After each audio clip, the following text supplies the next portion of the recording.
煉靈的奇妙秘密。伊萬諾修女訪問瑪利亞閃馬第3集。仲有一個好有效嘅方法係可以幫助煉靈嘅，就係奉獻我哋嘅痛苦同埋補贖啦，例如守齋啦、棄絕等等，以及唔能夠自控嘅痛苦，例如病痛啦，或者係哀悼親友等等。瑪利亞，你曾經多次被邀請為煉靈受苦，可唔可以透露一下你嘅經驗同埋經歷啊？有一次有一個煉靈問我，可唔可以為我而肉身受苦3個鐘頭？之後我就照常工作。我對自己咁樣講，如果只係3個鐘頭，我願意接受㗎。喺呢3個鐘頭裏面，嗰個痛苦真係好厲害，3個鐘頭就好似3日咁。之後我睇下手錶，的確真係3個鐘頭。嗰個煉靈同我咁話，係因為我懷住愛德為佢受呢3個鐘頭嘅苦，佢先至能夠免除咗20年煉獄嘅苦。咁樣點解你受苦3個鐘頭就可以抵消佢20年嘅煉獄嘅苦嘅？點解你嘅痛苦有咁大嘅價值呢？因為喺世上邊受苦同喺煉獄裏面受苦嘅價值係唔相同嘅。當我哋喺世上受苦，我哋嘅愛德會增加，更可以贏得功勞。喺煉獄裏面受苦就唔可以得到呢一啲嘅益處啦。喺煉獄裏面嘅苦楚只係為淨化我哋。喺世上我哋有嘅恩寵，有自己嘅自由選擇。呢一個嘅見解好有鼓勵作用，因為我哋嘅痛苦變得特別有意義。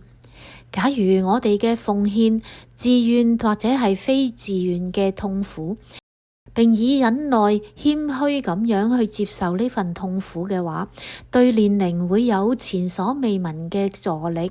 呢一啲嘅痛苦包括最少嘅犧牲、受苦、病痛、哀慟、失望等等。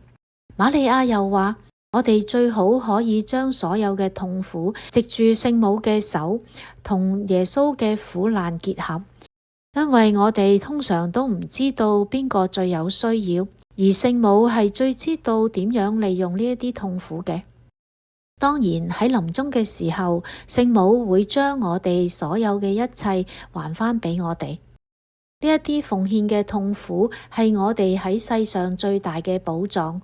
當我哋受苦嘅時候，我哋應該互相提神同埋鼓勵。瑪利亞話，仲有一種非常有效嘅方法，就係拜苦路啦。因為當我哋默想耶穌嘅苦難嘅時候，我哋會逐漸咁厭惡罪惡，指望眾人都得救。呢種心態嘅傾向能夠解除靈魂嘅痛苦。拜苦路又能夠使我哋改過。當我哋面對罪惡嘅時候，我哋會悔改。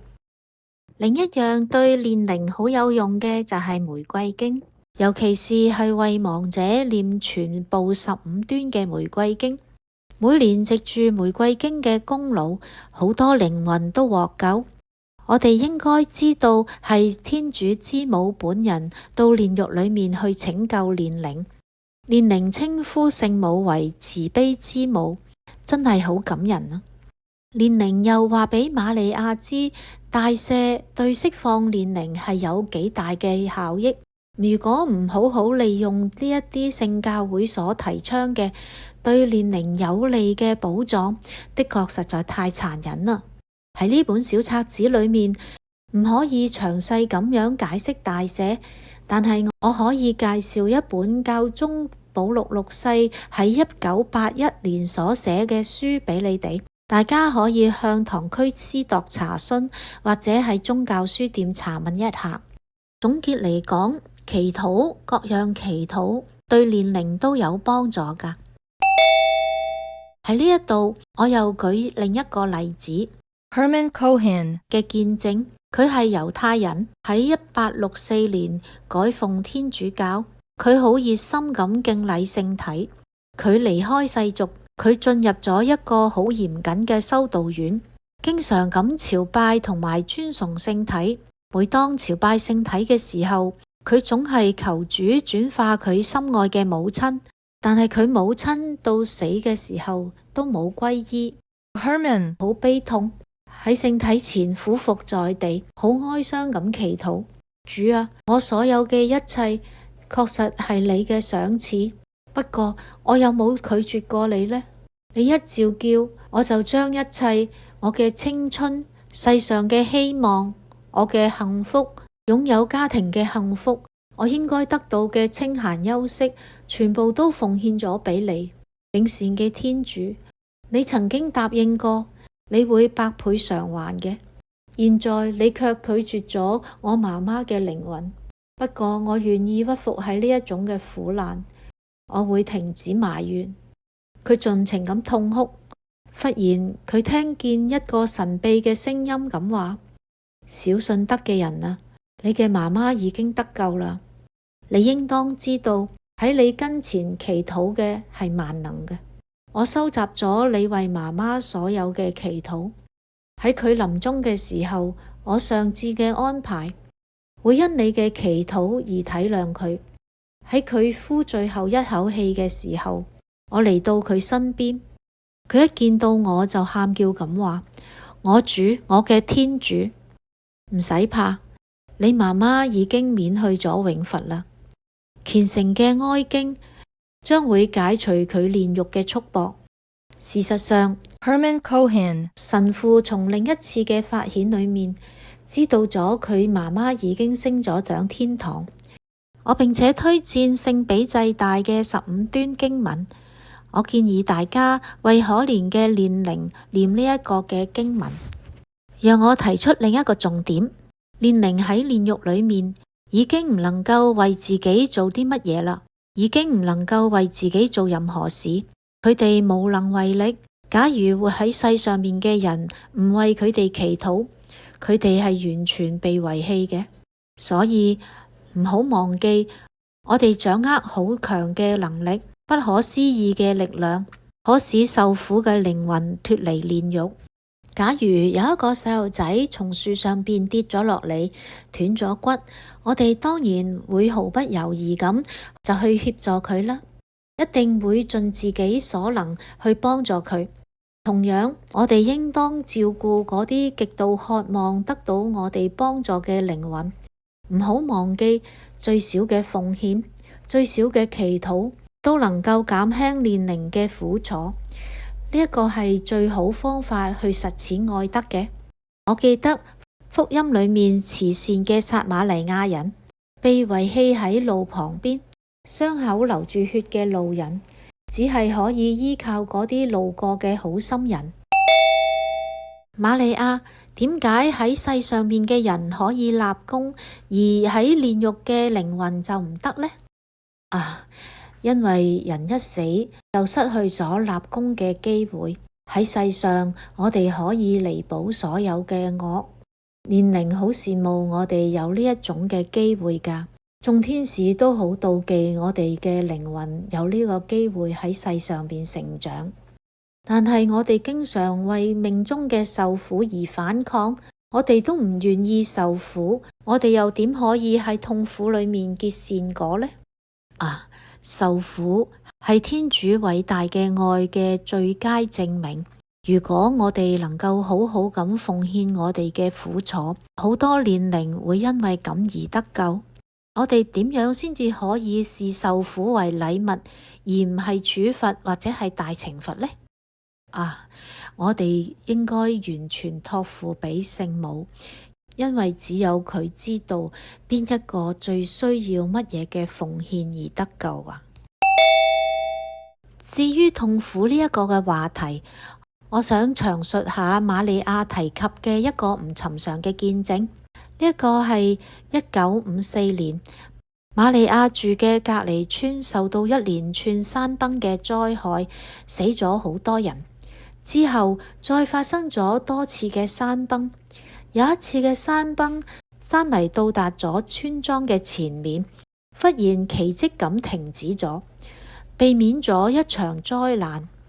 列寧對瑪利亞解釋咁話：喺呢個村莊裏面住咗一名病重嘅婦人，佢冇得到適當嘅治療，死咗啦。30年嚟，佢受盡咗病魔嘅折磨，總係將佢所受嘅痛苦完全咁奉獻俾佢呢個嘅村莊。列寧咁話：正因為呢個婦人嘅奉獻，以堅忍嘅態度承受佢嘅痛苦，佢嘅村莊先至能夠幸免於山崩嘅天禍。